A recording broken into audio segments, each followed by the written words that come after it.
এক সময় ছিল যখন সূর্য উঠলে শুরু হতো ভয় আর রাতে আসতো সুরক্ষা।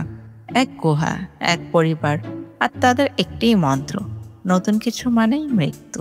কিন্তু একদিন সেই পৃথিবী ভেঙে পড়ে আর শুরু হয় এক নতুন যাত্রা। এটি এক পাথর যুগের গল্প, যখন মানুষ আগুন আবিষ্কার করেনি, খাবারের জন্য শিকার করত আর রাত হলেই লুকিয়ে পড়ত গুহায়। এই গল্পের মূলে রয়েছে এক গুহাবাসী পরিবার, দ্য ক্রুডস।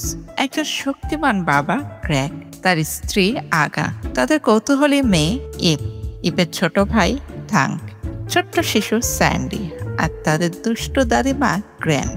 গ্র্যাগের বিশ্বাস করে নতুন কিছু দেখলেই বিপদ আসে, তাই গুহার বাইরে যাওয়া একদমই মানা। নিয়ম না মানলে মৃত্যু আসবেই। কিন্তু তাদের মধ্যে একজন আলাদা, সে চায় মুক্তি, জানতে চায় বাইরের জগৎকে। সে হলো ইপ, একজন সাহসী ও বিদ্রোহী কিশোরী। একদিন রাতে ইপ গুহা ছেড়ে বাইরে চলে যায়, আর তখনই সে দেখে একটি আলো, যা সে কখনো দেখেনি। সেই আলোয় তার দেখা হয় এক অজানা ছেলের সাথে, যার নাম গাই। গাই হচ্ছে আধুনিক চিন্তার প্রতীক। তার কাছে আছে আগুন।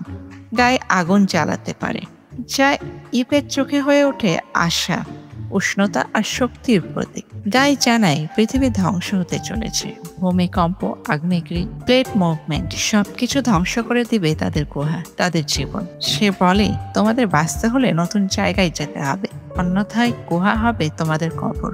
প্রথমে গ্র্যাগ রাজি হয় না, তার বিশ্বাস পুরোনো নিয়মই সঠিক। কিন্তু যখন তার গুহা ধ্বংস হয়ে যায়, তখন বাধ্য হয়ে বেরিয়ে পড়ে তারা সবাই এক অজানা রঙিন বিপদে ভরা দুনিয়ার দিকে। এই যাত্রায় তারা দেখে পাখাওয়ালা বাঘ, হিংস্র পাখি, নতুন সব প্রজাতি, রঙিন বনানী আর ভয়াবহ ভূমিকম্প। গ্র্যাগ বারবার চেষ্টা করে তার পরিবারকে নতুন নিয়মে রাখার, কিন্তু সময় বদলাতে থাকে। গে ও গ্র্যাগের মতো শুরু হয় এক অচেতনার দ্বন্দ্ব। গাই বলে চিন্তা করো, দৌড়াও, ভবিষ্যৎ করো। কিন্তু গ্র্যাগ বলে নিয়ম মানো, ভয় পাও, বেঁচে থাকো। এই টানাপোড়েনে ইভ ধীরে ধীরে নিজের বাবা থেকে দূরে সরে যায়, কারণ তার মন চায় নতুন কিছু জানতে। এক সময় তারা পৌঁছে যায় এক ভয়ঙ্কর আগ্নেয়গিরির সামনে। ভূমি ফেটে যাচ্ছে, চারপাশে আগুন, ধ্বংস, পথ বন্ধ হয়ে যায়। গ্র্যাগ তখন নিজের জীবন বাজি রেখে পরিবারকে নিরাপদে পৌঁছে দেয় অপর পাশে। সে নিজে রয়ে যায় পেছনে। তারা মনে করে গ্র্যাগ বুঝি মারা গেল, কিন্তু না, সে ফিরে আসে নতুন মানুষ হয়ে।